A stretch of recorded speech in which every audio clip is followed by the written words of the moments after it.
Hi കൂട്ടുകാരെ, പുതിയൊരു വീഡിയോയിലേക്ക് എല്ലാവർക്കും സ്വാഗതം. അങ്ങനെ നിധിയോട് ഗൗതം കാര്യങ്ങൾ പറയണേ, എന്തിനും ഏതിനും ഞാൻ എൻ്റെ കൂടെ നിൽക്കുമെന്ന് നിധിയോട് ഇങ്ങനെ ഗൗതം പറയാനേട്ടാ. അങ്ങനെ പിന്നീട് അവർ നല്ലൊരു പ്രണയത്തിലാവാണ്. അവർ ഒരുമിച്ച് ഒരു മനസ്സുമായി മുന്നോട്ട് പോകാനുള്ള ആ തീരുമാനവുമായി പുറത്തോട്ട് വരികയാണ്.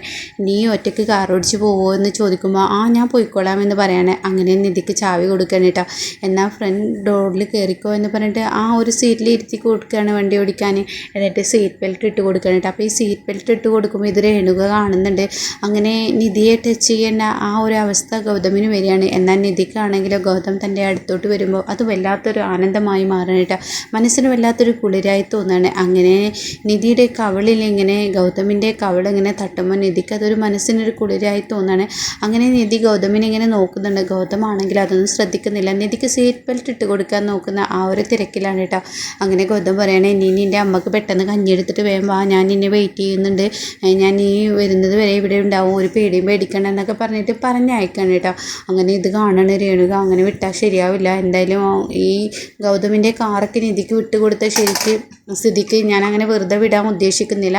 അതുകൊണ്ട് ഇത് പെട്ടെന്ന് ഇങ്ങനെ വിളിച്ച് പറയണം എന്ന് മനസ്സിൽ ഉദ്ദേശിക്കുകയാണ് കേട്ടോ. അങ്ങനെ പെട്ടെന്ന് വസുന്ധരയ്ക്ക് ഈ കാര്യങ്ങൾ വിളിച്ച് പറയാണ്. ഗൗതമിൻ്റെ കാറ് തനിയെ എടുത്തിട്ടാണ് അവളിവിടെ പോയിരിക്കുന്നത്. അവളുടെ അമ്മയുടെ അടുത്ത് ഗൗതമിനെയാണ് നിർത്തിയിരിക്കുന്നത്. നിങ്ങൾ വിചാരിക്കുന്ന പോലെയല്ല, കാര്യങ്ങളൊക്കെ കൈവിട്ടു പോവുകയാണ് എന്നുള്ള വാക്കുകൾ ഇങ്ങനെ ഏഷ്യന് ഇങ്ങനെ കൂട്ടിക്കൊടുക്കുകയാണ് വസുന്ധരയ്ക്ക്. അതുകൊണ്ട് തന്നെ വസുന്ധരയ്ക്ക് ദേഷ്യം പിടിക്കാൻ കേട്ടോ. എന്നാൽ ഈ സമയം നിധിയെ തിരക്കി ഓഫീസിൽ നിന്ന് ആൾ വന്നിരിക്കുന്നു. അങ്ങനെ പാറു കയറ്റിയിരുത്താണ്. അങ്ങനെ പാറു ഈ ഒരു കാര്യങ്ങളൊക്കെ പറഞ്ഞിട്ടുണ്ടല്ലോ, അതായത് നിധിയോട് പറഞ്ഞതുകൊണ്ടാണല്ലോ നിധി ഗൗതം അറിയാതിരിക്കാൻ കാറുമായി എടുത്തു വരുന്നത്.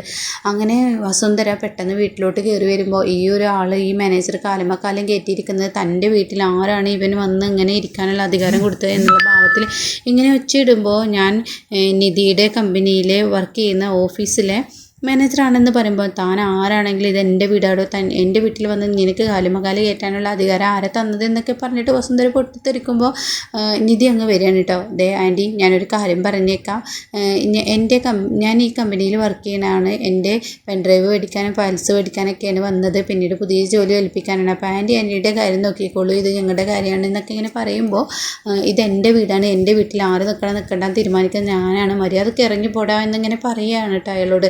അപ്പോൾ അയാളോട് വളരെ മോശമായി സംസാരിക്കുമ്പോൾ നിധി അയാളോട് സോറി പറയണേ, നിങ്ങൾ എന്നോട് ക്ഷമിക്കണം, ഇതെൻ്റെ ആൻറ്റി ആണെങ്കിലും കുറച്ച് വട്ടുള്ള ആ ഒരു രീതിയിലുള്ള സംസാരമാണ് ഇവരുടെ പ്രവൃത്തി എന്ന് പറയണേ.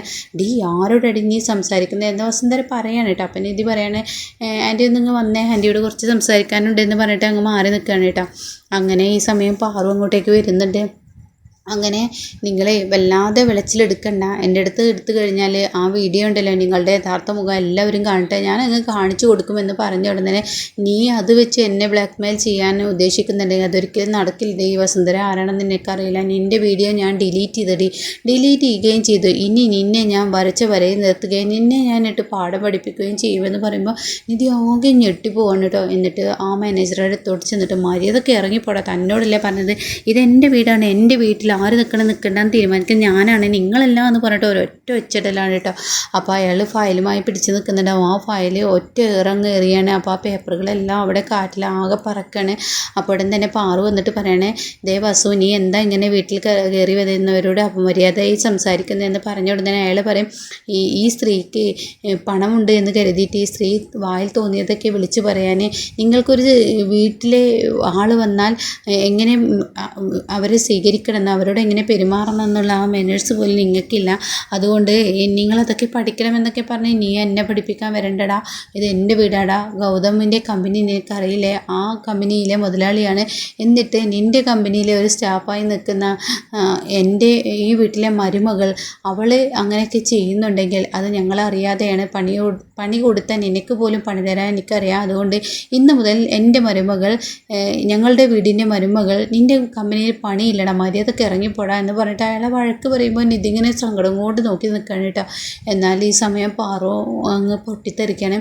എന്താ നീ കാണിക്കുന്നത്, നീ എന്തിനാണ് ഈ നിധിയെ ഇങ്ങനെ ബുദ്ധിമുട്ടിക്കുന്നത്, നിനക്കൊരു ശല്യം ഉണ്ടാക്കാൻ അവൾ വരുന്നില്ലല്ലോ, അവളുടെ വീട്ടുകാരെ നോക്കാൻ വേണ്ടിയിട്ട് അവളൊരു ജോലി ചെയ്യുന്നത് നിനക്കെന്താ ബുദ്ധിമുട്ടെന്ന് പറയുമ്പോൾ എൻ്റെ വീട്ടിൽ നിൽക്കുമ്പോൾ ഞാൻ പറയുന്നതിനനുസരിച്ചിട്ട് വേണം ജീവിക്കാൻ, അല്ലാതെ എന്നെ കബളിപ്പിച്ച് മറ്റുള്ള കമ്പനിയിൽ ജോലി എടുക്കുന്നത് എനിക്കിഷ്ടമില്ല എന്ന് ഇങ്ങനെ വസുന്ധര പറയാണ് കേട്ടോ. അപ്പോൾ അത് കേൾക്കുമ്പോൾ നിധിക്ക് ഇങ്ങനെ ദേഷ്യം പിടിച്ച് നോക്കുകയാണ്. എന്നാൽ നിധിയാണെങ്കിൽ ആൻറ്റി ഞാൻ ഇന്ന് നിൽക്കുന്നില്ല, ഞാൻ പോട്ടെ എന്ന് പറഞ്ഞിട്ട് അവിടെ നിന്ന് ഇറങ്ങുമ്പോൾ അവിടെ വസുന്ധര ബാക്കിലോട്ട് വിളിക്കാനിടി, നീ എന്താടി വിചാരിച്ചിരിക്കുന്നത് എന്നെ പറ്റിയിട്ട്? ഇനി മുതൽ നീ ഈ വീട്ടിൽ നിന്ന് ഇറങ്ങാനേ പാടില്ല. ഇനി എൻ്റെ അമ്മയെ കാണാൻ പോകണമെന്നുണ്ടെങ്കിൽ എൻ്റെ സമ്മതം വേണം. ഇപ്പം ഞാൻ നിന്നോട് അകത്ത് കയറി പോകാനാണ് പറഞ്ഞത്. ഇനി ഈ വസുന്ധര ആരാണെന്ന് ശരിക്കും നിനക്ക് പാഠം പഠിപ്പിക്കാൻ പോകുന്നേ ഉള്ളൂ, മര്യാദക്ക് കയറിപ്പൊടി എന്ന് നിധിയോട് പറയുമ്പോൾ നിധി ആകെ മുട്ടുകുത്താനിട്ട് തനിക്കൊന്നും ചെയ്യാനാവാതെ നിധി ആകെ കഷ്ടപ്പെടാണ്. എന്നാൽ ഈ സമയം പാറു പറയും, ഇത് കളിക്കുന്നത് തീക്കളിയാണ്, ഇത് അത്ര നല്ല കളിയല്ല എന്ന് പറയുമ്പോൾ ഏട്ടത്തിയുടെ കാര്യം നോക്കിക്കോളൂ, ഞാൻ ഇവളെ പോലെയന്മാരെ എങ്ങനെ ഒതുക്കി നിർത്താൻ ഞാൻ നോക്കട്ടെ. ആരും അറിയാതെ സ്വന്തം കമ്പനി ഉണ്ടായിട്ടും മറ്റുള്ളവർക്ക് ദോഷം വരുത്തുന്ന വേറൊരു കമ്പനിയിൽ സ്റ്റാഫായി പണിക്ക് പോയാൽ ഇവളെ ഞാൻ വെറുതെ വിടില്ല എന്ന് പറഞ്ഞ് വസുന്ധര അങ്ങ് മേലോട്ട് കയറി പോവാണ് കേട്ടോ. എന്നിട്ട് രേണുകയ്ക്ക് പിടിക്കുകയാണ്. അങ്ങനെ രേണുകയോട് പറയാണ് കാര്യങ്ങളൊക്കെ.